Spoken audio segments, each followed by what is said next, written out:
I never expected that quiet afternoon to turn into something so upsetting. I was walking down the street when I heard yelling, loud, angry yelling that made me stop in my tracks. Turning the corner, I saw a reckless biker, a big guy on a roaring motorcycle pushing a small dog. The dog was trembling, trying to pull away, but he shoved it roughly right there in the middle of the street. People nearby glanced over, some shook their heads, but no one stepped in. It felt like everyone was pretending it wasn't happening. But I couldn't, my heart was pounding and I felt a mix of anger and sadness I can't describe. How could someone treat such a tiny, scared dog like that? It wasn't just careless, it was cruel. I wanted to yell at him to protect the dog. But I was frozen, unsure if I should step closer or call someone.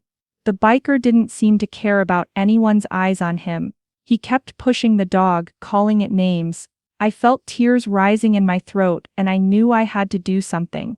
But what I didn't know was who this dog really belonged to, or that someone very unexpected was watching everything unfold. The biker wasn't just a one-time problem, he was a constant in the neighborhood, a rough-looking guy in his 30s who rode his loud motorcycle like the whole street belonged to him. Every day I'd hear the roar of his engine, the screech of tires, and sometimes the angry shouts as he sped past. He didn't care about anyone else's peace or safety. He looked tough, with messy hair, a scruffy beard, and tattoos that covered his arms. People crossed the street to avoid him or just stared with quiet fear. No one wanted to get involved, but I couldn't stop thinking about that small dog. One afternoon I saw something that made my heart drop. The biker was dragging the dog by its collar toward his garage. The dog was shaking, pulling back with all its might, but the biker didn't care. His grip was rough, like the dog was nothing more than a thing to toss around. The poor dog's eyes were wide with fear and its tail tucked tightly between its legs. Neighbors whispered quietly behind closed doors and half-open windows. I could hear them saying things like, "That dog never barks happy," or "I think that biker just doesn't like animals." But no one spoke out loud. No one helped. I felt a burning anger inside me every time I saw the biker and that scared little dog. It wasn't just anger though, it was helplessness. What could I do? Confronting him felt dangerous, but watching the dog suffer felt worse. The dog was thin, its fur patchy and dirty. Sometimes I saw it tied up outside in the backyard, all alone, with no shelter from rain or cold. It was clear the biker didn't care for it at all. No food, no love, just neglect and fear. I started paying closer attention, watching from a distance, hoping someone would step in. But days passed and the situation didn't change. If anything, the biker seemed to get worse, more careless, more cruel. I wanted to rescue that dog, but I didn't know where to start. Could I call animal control? Would it make things better or just make the biker angry? I was stuck, torn between fear for my own safety and guilt for not helping sooner. One night, as I lay awake thinking about that dog, a question haunted me: who is this dog really? And why does it matter so much to this biker? Little did I know the answer to that question would change everything, and it would come from the most unexpected place. I couldn't stop thinking about that poor dog. Day after day, I found myself quietly watching the biker's house from across the street. I didn't want him to see me. He might get angry or worse, but I needed to know what was really happening. From where I stood, I could see the dog tied up in the backyard. There was no shelter for it, just a thin chain, a small patch of dirt, and a tiny bowl that was almost always empty. The dog would bark and whine for hours, like it was begging for someone to help. But no one ever came. It broke my heart.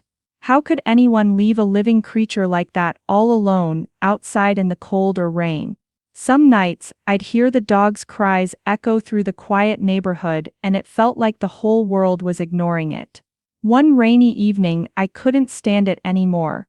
I grabbed some dog food and a bowl of water and I sneaked over to the backyard.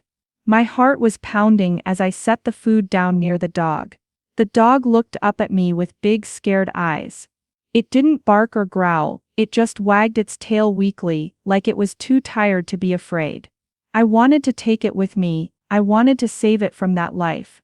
But something stopped me. There was something about the dog, something special that I couldn't explain. It wasn't just any stray or abandoned pet. It was like the dog belonged somewhere else, or to someone who truly cared. I thought about calling animal control, but I hesitated. What if it made things worse? What if the biker found out and hurt the dog even more? My mind was full of questions with no answers. And then, just when I was about to give up hope, something happened. Something that changed everything. That night, everything changed. One afternoon, everything came to a head. I was walking past the biker's house when I heard a sharp yelp, a sound that made my stomach twist.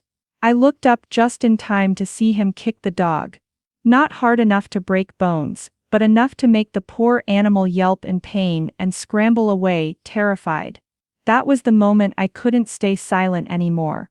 My heart pounded like a drum as I stepped forward and shouted, "Hey, stop hurting that dog." The biker turned slowly, a cruel smile spreading across his face. "What are you gonna do about it, huh?" He sneered, "This dog's garbage. Nobody wants it." People nearby stopped and stared. Some whispered, but no one stepped in. The silence around me was deafening. I felt terrified, but deep down, something inside me refused to back down. I pulled out my phone and snapped a picture of the dog cowering beside the biker. It wasn't just for me anymore. I wanted the world to see what was happening. Later that evening, I shared the photo online with a simple message: "This poor dog is being abused by a reckless biker in my neighborhood. Please help." The post quickly caught attention. Comments poured in, people were angry, sad and confused. Some wanted to help, others asked questions. But nobody knew where the dog came from or why the biker had it in the first place. I spent hours reading every reply, feeling a mix of hope and frustration. The dog was getting attention, but its story was still a mystery. Who owned this scared little animal?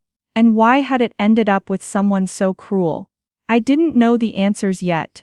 But I was determined to find out, because this dog deserved so much better. After I posted that photo online, things started happening faster than I ever imagined. The post went viral. People from all over were outraged, angry about the way the biker treated that poor dog. Comments flooded in, sharing the story, demanding action, and sending messages of support. Strangers were united by a shared sense of disbelief and sadness. For days, I couldn't stop refreshing the page, watching the numbers climb, thousands of views, hundreds of shares. It felt like maybe this time, someone would finally step in. And then, a few days later, something unexpected happened. I was standing across the street from the biker's house when a black SUV slowly pulled up and stopped right in front of his driveway. The windows were tinted dark, so I couldn't see inside. A man stepped out wearing sunglasses and a wide-brimmed hat pulled low over his face. No one could tell who he was. My heart was pounding so hard I thought it might burst. I felt frozen, watching as the mysterious man walked up to the biker. They talked quietly for a few minutes, just low voices, but the biker's whole body suddenly stiffened. His face went pale, like he was scared. Then, without a word, the biker reached down and handed over the dog. The little animal, trembling, looked up at the man with what I swear was a flicker of recognition. The biker slammed his garage door shut behind him, and the man gently lifted the dog into his arms, petting it softly, like it was the most precious thing in the world. I couldn't wait any longer. Without thinking twice, I ran across the street, calling out softly, "Are you okay? Is the dog safe?" The man looked up at me and removed his sunglasses and hat. It was then I saw the face I never expected to see in my quiet neighborhood. When the man finally took off his sunglasses and lifted his hat, I couldn't believe my eyes. It was Johnny Depp. The famous actor, standing right there in front of me, holding that scared little dog like it was the most important thing in the world. I was speechless. My heart was pounding so hard, I thought it would burst. How could someone like Johnny Depp be here in my quiet neighborhood, rescuing a dog from a reckless biker? Johnny looked at me with kind eyes and said softly, "Thank you for helping her." I've been searching for this dog for months. He told me that the dog was his rescue, a special friend he'd saved long ago. But a few months back, she had gone missing. He had no idea where she had disappeared to until he saw my post online. The moment I saw her picture, I knew it was her. Johnny said. She's been through so much, and I was worried sick. He explained that the biker had once worked odd jobs near a studio where Johnny was filming. The biker must have taken the dog when Johnny wasn't home. No one had known, and the dog had been trapped in that cruel situation ever since. Johnny's voice was filled with gratitude when he looked back at me. You gave her a chance, he said. If you hadn't stepped up, I don't know what would have happened. I felt tears welling up. I never imagined my small act of standing up to a stranger would lead to this. Meeting someone I admired, and knowing I had helped reunite a dog with its owner, it was overwhelming. Johnny gently stroked the dog's head, and the little dog, for the first time in months, seemed calm and safe. I realized then that sometimes, even the smallest voices can be heard. We talked for a few more minutes, but I was still trying to process everything. The biker, the dog, Johnny Depp, it all felt like a story from a movie, not my real life. As Johnny turned to leave, he smiled warmly and said, "Thank you again, you made a difference." I stood there watching them disappear down the street, feeling a mix of relief, happiness, and disbelief. That day, my world had changed in ways I never expected. After that day, I heard from some neighbors that Johnny had taken the dog straight home. He promised to give her all the love and care she'd been missing for so long. Knowing she was finally safe made my heart feel lighter than it had in weeks. Not long after, the biker vanished from the neighborhood. No one saw him leave, but it felt like he disappeared as soon as the dog was gone. Some people said maybe he knew the heat was on and didn't want to get caught. Whatever the reason, his loud motorcycle was silent, and the streets felt calmer. What surprised me most was how the community started to change. For so long, people had seen the dog suffering and heard the noise from the biker, but no one wanted to get involved. It was easier to look away, but after everything that happened, neighbors began talking openly. They shared their own stories of neglect and fear, things they had kept quiet for years. It made me sad that it took so long for people to stand up. I wished it hadn't been this way. But it also made me proud. Proud that one small voice could start a change, that one person's courage could inspire others. That day, after everything had happened, the confrontation, the rescue, and the surprising arrival of Johnny Depp, I sat down to really think about what it all meant. I realized something important, something I hadn't understood before. It doesn't take a hero in the movies, or a famous actor, or someone with power and money to make a difference in the world. Sometimes, all it takes is one person to decide that they won't stay silent anymore. It can be the quiet voice in the crowd, the one person who sees injustice and says, "This isn't right. I have to do something." That person can be anyone, a neighbor, a stranger, a friend, or even me. That dog's story taught me so much. It showed me the power we each have, even when we feel small, scared, or unsure. Even when we think no one is watching, our actions matter. Our courage, even the tiniest bit, can bring hope and change to lives we never imagined. And maybe, just maybe, that's the most hopeful part of all. A few weeks after everything had settled, I was surprised by a package that arrived in the mail. There was no return address, just my name carefully written on the front, in neat handwriting. At first I didn't recognize it, but something told me to open it right away. Inside, I found a handwritten letter from Johnny Depp himself. His words were warm, sincere, and filled with gratitude. He thanked me deeply for standing up for that little dog, for not looking away when so many others did. He said my courage had given that dog a chance to be safe and loved again. Along with the letter was a signed photo of Johnny and the dog, both smiling happily, like old friends reunited after a long time apart. Seeing that picture made my heart swell with joy.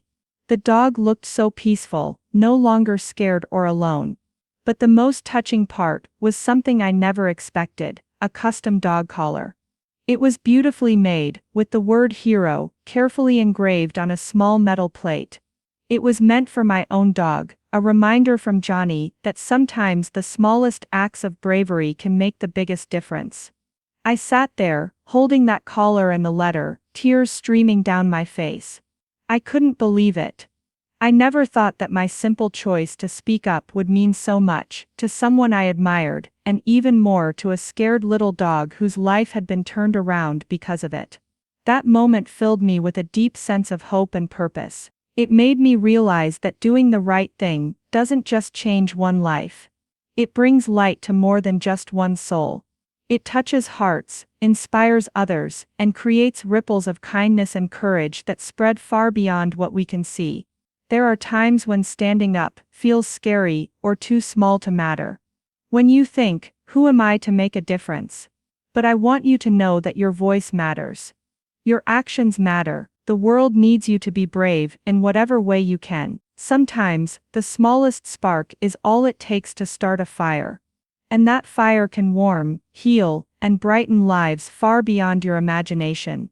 If there's one thing I want you to take away from this story, it's this: never be afraid to stand up for what's right. Never think your voice is too quiet, or your courage too weak.